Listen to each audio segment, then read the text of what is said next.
और एक बड़ी खबर आ रही है रायपुर से, जहां पर नक्सल ऑपरेशन पर समीक्षा बैठक। नक्सल मुद्दों पर रायपुर में बड़ी बैठक खत्म हो गई है। गृह मंत्री अमित शाह के नेतृत्व में ये बैठक हुई। नक्सल प्रभावित राज्यों के डीजीपी के साथ बैठक हुई है।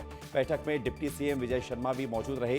बैठक में 7 राज्यों के डीजीपी मौजूद, इसमें छत्तीसगढ़, आंध्र प्रदेश, तेलंगाना, मध्य प्रदेश, महाराष्ट्र और झारखंड के डीजीपी भी शामिल हैं। साथ ही उड़ीसा के डीजीपी और पुलिस अधिकारी भी शामिल हैं।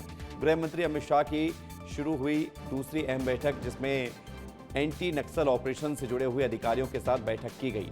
तस्वीर हम आपको दिखा रहे हैं, एक्सक्लूसिव तस्वीर आप देखिए, जहां पर नक्सल प्रभावित राज्यों के डीजीपी के साथ, अधिकारियों के साथ गृह मंत्री अमित शाह ने बैठक की और साथ ही नक्सलवाद के खात्मे को लेकर जो रणनीति अपनाई जा रही है उसमें कितना आगे बढ़े हैं।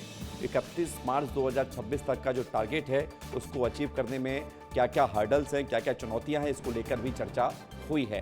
क्योंकि अमित शाह कह चुके हैं कि मानसून में भी, बारिश में भी नक्सलियों को इस बार राहत मिलने वाली नहीं है। तो बड़ी खबर आपको बता रहे हैं, जहां पर गृह मंत्री शाह के नेतृत्व में बड़ी बैठक हुई है। और इस बड़ी बैठक में सबसे खास बात यह है कि तमाम राज्यों के डीजीपी शामिल हुए हैं। सीधे रुख करते नीतीश गर्ग हमारे साथ जुड़ रहे हैं ज़रा जानकारी के लिए। नीतीश, जरा बताइए कि इस बैठक में क्या क्या महत्वपूर्ण बातें निकलकर सामने आई हैं। बिल्कुल, देखिए विवेक, ये जो पहली बैठक थी वो खत्म हो गई है। इसके बाद दूसरी बैठक गृह मंत्री अमित शाह की शुरू हो गई है। सुरक्षा समीक्षा बैठक जो है पहली बैठक थी, जिसमें छत्तीसगढ़ और उससे लगे हुए तमाम राज्य, चाहे वो आप बात कर दीजिए उड़ीसा की बात कर दीजिए, चाहे तेलंगाना की बात कर दीजिए, चाहे आंध्र प्रदेश की बात कर दीजिए, महाराष्ट्र की बात कर दीजिए, मध्य प्रदेश की बात कर दीजिए, इन तमाम राज्यों के सभी डीजीपी और एडीजीपी रैंक के अधिकारी मौजूद रहे। और इस दौरान बहुत ही महत्वपूर्ण विमर्श हुआ।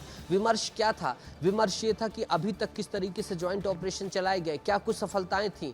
फिर उसके बाद चर्चाएं हुई कि क्या कुछ कमियां रह गईं, किस तरीके से नक्सली जो है बचकर अगर निकल रहे हैं तो कहां बच रहे हैं, उनको कंट्रोल करने के लिए, उनको खत्म करने के लिए क्या कुछ किया जा सकता है, शांति वार्ता के लिए क्या कुछ रास्ता निकाला जा सकता है, किस तरीके से जो है वहां पर सब। क्योंकि देखिए मार्च 2026 में संकल्प लिया गया है कि पूरी तरीके से नक्सलवाद को खत्म करना है, वो डेडलाइन करीब आ रही है। तो उसके लिए किस तरीके से इक्विपमेंट्स, टेक्नोलॉजी क्या कुछ प्रोवाइड कराई जा सकती है, ये सब कुछ चर्चा हुई।